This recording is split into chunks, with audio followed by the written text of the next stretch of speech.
Fala, meus queridos amigos, como estão vocês? Vocês estão bom, né? Olha a minha camisa que bonita, ó.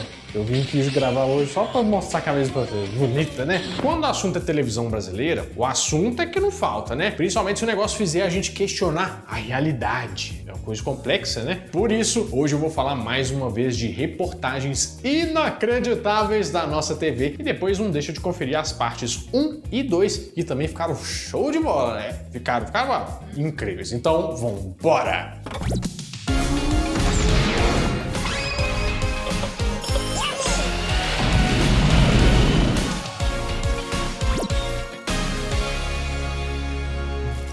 Não era muito comum que a gente visse clipes gringos na televisão antes da MTV popularizar esse formato, né? De vez em quando pipocavam uns grandes clássicos, né? Assim, tipo, mas são uns negócios pequenos, tipo o Michael Jackson e tal. Mas não era tão comum assim. Mas em 1991, o Fantástico anunciou um clipe do Rolling Stones que passaria na inteiro e sem nenhuma censura no meio da programação, e assim aconteceu. Você já imaginou o que um roqueiro Mick Jagger diria no consultório do psiquiatra? É o que você vai ver agora, sem cortes, em Sex Drive, um musical exclusivo para o Fantástico.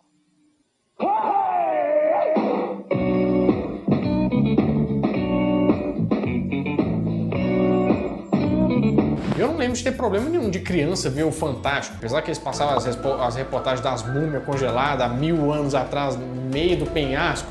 Mas tudo bem, era uma coisa que a família inteira assistia junta. Mas aí nesse dia, todo mundo deve ter ficado em choque, porque o clipe mostra o Mick Jagger e um monte de mulher sensualizando, né? Até sem roupa, assim, fazendo shutdown. Mas talvez fosse uma coisa sexy demais para um programa familiar de domingo, né? E assim, agora vamos falar sobre o Licopeno. Ah não, sou o Globo Repórter. E aí tem umas coisas interessantes que a moça fala na chamada, que é um musical exclusivo pro Fantástico. Antes o Fantástico promovia especiais com artistas, você lembra? Isso sim era um exclusivo Fantástico. Mas nesse caso ela quis dizer que era só um clipe que tinha saído só lá fora, né? Só ia passar aqui no Brasil naquele dia, só lá no Fantástico. Pensar, né? Hoje a gente qualquer hora olha lá e tal. Antes era tipo marcar a hora pra ver o negócio. Então se você tem uma vaga lembrança de ver o Mick Jagger junto com um monte de mulher pelada no Fantástico, junto com a sua família assim, do nada, não foi um pesadelo não, tá? Aconteceu, foi de verdade mesmo.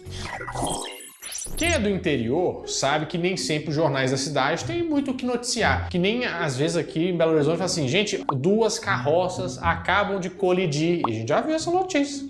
É de verdade que aconteceu isso aqui. Aí quando a cidade é tranquila demais, o pessoal tem que se virar, né? Pra pôr umas notícias de jornal, assim, tipo assim, receita de pão de queijo. Seria uma boa, né? Foi então que aconteceu um caso clássico lá na cidade de Patos, na Paraíba, em 2012. O SBT local foi cobrir o desaparecimento da galinha de estimação da dona Genecira, a Rafinha. Por conta de um arrombamento que houve aqui na casa da dona Genecira. E levaram a galinha de estimação da Suzana, que é a Rafinha. Suzana chegou a ficar hospitalizada semana passada, não foi, Suzana? Foi. Eu criava a minha bichinha desde pequenininha. Eu peguei ela para criar, era tão sabida ela, entrava para dentro de casa, vinha pro meu quarto. Não tem remédio que passe a dor de cabeça nem a dor que estou sentindo no coração. Tudo foi tratado com o maior respeito do mundo, né? Como se fosse o desaparecimento de um ente querido pelo repórter. Acontece que a dona Genecira cuidava da Rafinha como se fosse filha dela, que estava profundamente abalada com o sumiço da galinha. E a filha dela nem comer estava comendo por causa disso. Mas como a internet já era ruim em 2012, a história virou um grande meme e muita gente nem ficou sabendo da solução do caso. Ela muito sabida, muito mimosa mesmo. Aí a pessoa, eu falava assim, Rafinha, ela vinha para os meus pés, eu disse, cadê a princesa mamãe? Ela, cococó, cococó. A vontade de rir é grande, mas a de chorar é maior. Mas aí foi uma sacanagem mesmo, porque a Rafinha tinha sido roubada por um rapaz que foi pego e confessou ter trocado a galinha por droga e que ela tinha virado a janta de algum traficante. Meu Deus do céu, essa menina deve ter chorado demais. A notícia fez com que a senhora parasse no hospital e os moradores da rua se mobilizaram para fazer um velório pro bicho. Uma multidão compareceu à rua Panati, no bairro Belo Horizonte, para se despedir da galinha Rafinha. A galinha que teve um final trágico, mas um funeral com muita badalação. Mamãe! Imagina a cara de um gringo se escuta essa história. Ele não vai acreditar nunca que saiu no jornal. Spending my time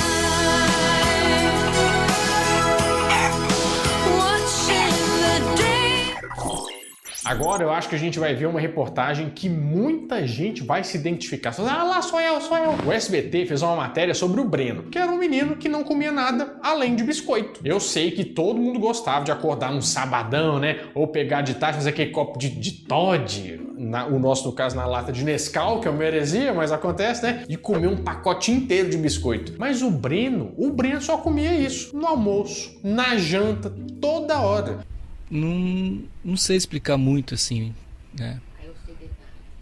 Até porque eu era muito pequeno, né? Não é exagero, não. Ele não comia nem bebia mais nada. Café da manhã, almoço, jantar, era só biscoito. Eu diria que muita gente deve estar assistindo isso e com muita inveja do Breno. Fala assim, Breno, nossa, mas ele conseguiu, é o sonho. Na matéria, a mãe dele conta que já levou em vários médicos e até já deixou o moleque passar fome por dias, mas não adiantou. Aí eu já pedi a Deus que parecesse outro biscoito novo, porque já estava começando a ficar enjoado dos biscoitos. Eu ia nas festas com a bolsinha do lado só de biscoito. E que o negócio ficou crítico mesmo depois que ele começou a se machucar com muita facilidade, já que ele não tinha nenhum tipo de mineral, vitamina. Pelo menos se fosse um traquinas, né, que tem lá assim, vitamina D. Porque biscoito é gostoso, né? Mas nossa senhora, não deixa a gente viver disso por dois motivos. Primeiro, porque não tinha, né? E se fosse comer todo dia, tinha que comer um por dia para dar pro mês inteiro, né? Não tinha condições. E segundo, que não existe nada de nutriente em um biscoito recheado ou biscoito sem recheio, salgadinho, isso tudo que a gente gosta bastante, na verdade. Tanto que o Breno, que obviamente ganhou o apelido de biscoito na escola, precisou passar por uma reeducação alimentar para não ficar com cara dos comerciais da Traquinas. Você lembra? Como todo mundo sabe, em 1994 o mundo chorou a morte do Kurt Cobain, que era vocalista do Nirvana, que infelizmente faz parte daquele clube dos 27 anos. O corpo de Kurt Cobain foi encontrado no dia 8 de abril de 1994, com um tiro na cabeça. E um ano antes da morte dele, em 93, ele fez um show com a banda aqui no Brasil, que é considerado por muitos como o pior show da história do Nirvana.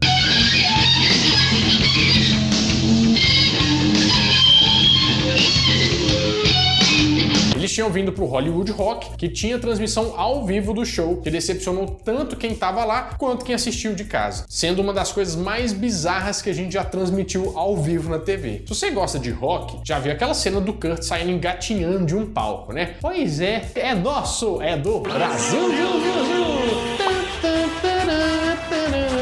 Só que a passagem do Kurt não parou só nesse fiasco que foi o show no Hollywood Rock, não. Buguei aqui, mas passo bem. Travou, Maiteia! A imprensa noticiava tudo que ele, a banda e a esposa dele, a Courtney Love, faziam por aqui. Eles beberam demais, se drogaram demais e deram altos rolê por aí. Tudo isso foi contado algumas vezes pelo João Gordo, que foi muito presente durante essa passagem por causa da banda dele, o Ratos de Porão, que também tocava na Angélica, né? Por algum motivo eles acharam que seria uma boa ideia colocar o Ratos de Porão da Angélica.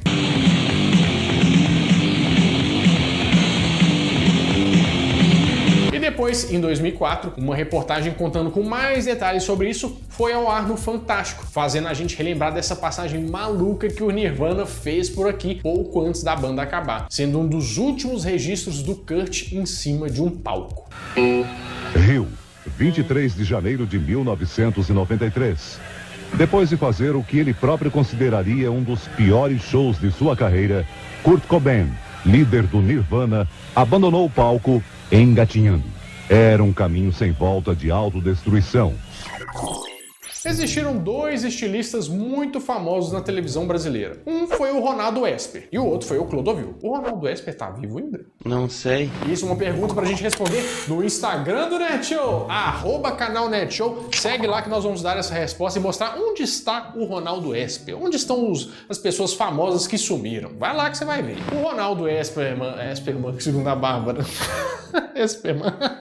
E o Clodovil eram muito polêmicos, né, e sinceros. Inclusive com a treta entre eles, né? Em 2012, uma coisa que parecia ser bobeira deixou o Ronaldão lá pistola com o Brito Júnior. Você lembra? Acontece que durante um quadro do programa Hoje em Dia, lá na Record, o Ronaldo era convidado e tinha que comentar sobre algumas pessoas. Era a versão do "Pra quem você tira o chapéu?", só que da Record, né? Então, depois de falar sobre o Clodovil, o Brito Júnior disse que o Clodovil já falou, né, que o Ronaldo Esper tinha o costume de roubar obras de arte dos outros. Olha só. Que você tinha esse costume de roubar obras de arte na casa dos outros.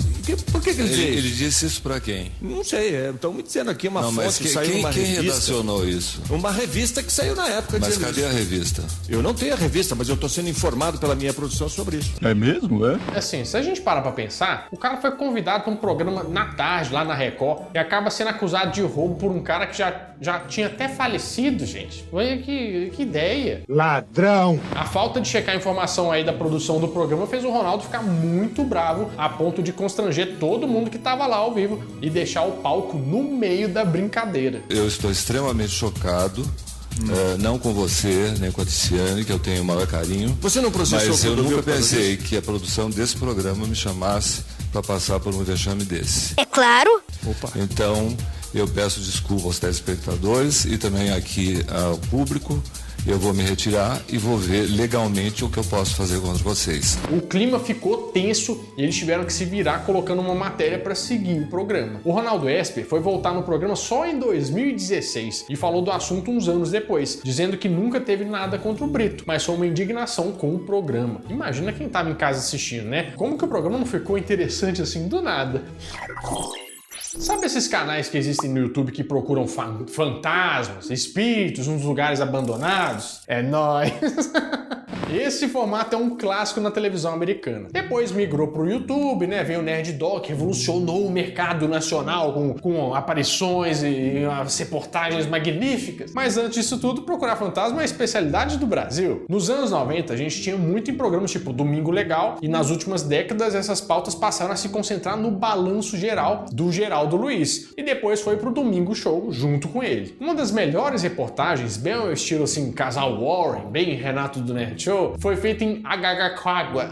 Vocês lembram da propaganda do Agagaquagua? Que era Araraquara, né? Lá no interior de São Paulo, que tem um casarão antigo, cheio de uns barulhos estranhos, segundo os moradores da cidade, né? No dia a dia, ou quando a gente via algumas coisas dessas uns anos atrás, podia até ser chocante. Mas hoje dá pra ver como que o negócio é mentiroso, né? Puro entretenimento. Tem alguns assim que não funcionam. Os Nerd Doc são de verdade, mas os outros... Uma casa muito ampla, eu acredito que possa ter mais de 500 metros quadrados de construção ou até mais. E algumas técnicas são usadas para fazer com que a gente fique com a mesma sensação que a gente fica quando assiste Atividade Paranormal ou A Bruxa de Blair, por exemplo, né? Os movimentos de câmera amadora, a visão noturna e esse rec com essas bordas de gravação sem edição para parecer tudo um negócio meio caseiro, né? Tudo isso fica mais tosco do que interessante. E aí a gente pensa, que doideira passar uma reportagem dessa como se tudo fosse real hoje em dia, né? É uma das piores possíveis, porque você está fora de sua casa. É assim, uma inquietude, é um desespero de ir embora. Isso acabou quando eu dormi essa 1h30 final. E, gente, olha a dramatização e os efeitos que estão envolvidos nessa reportagem. Isso sem falar na trilha sonora que parece que foi feita pelo Hitchcock, né?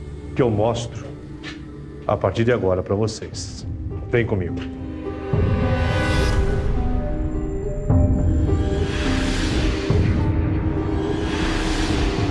E aqui o Geraldo faz tudo que um caça-fantasmas faria e até chega a dormir no lugar junto com a equipe dele. Você pode até achar que ele gravou isso aí e foi para um hotel depois, né? Mas não dá para dizer que não tem um esforço grande em fazer a matéria. Parece ter assim, uma credibilidade tremenda. E como o assunto envolve crença, aparição, história popular, não tem como provar as coisas. Então o programa se livra de qualquer tipo de acusação. Será que alguma criança não conseguiu dormir à noite por causa do casarão de Araraquara? Hoje, no Nerd Doc. Bom, meus amigos, é isso. Eu espero que vocês tenham gostado bastante desse vídeo e dessa camisa, né? Mas olha só, você pode assistir mais vídeos vendo aqui do lado, tá? E não deixa de ver a parte 1 e 2, que tá show de bola também. Bom, eu vou ficando por aqui, mas toda semana eu volto com mais um vídeo quentinho, fresquinho, crocante pra vocês. Então, adeus!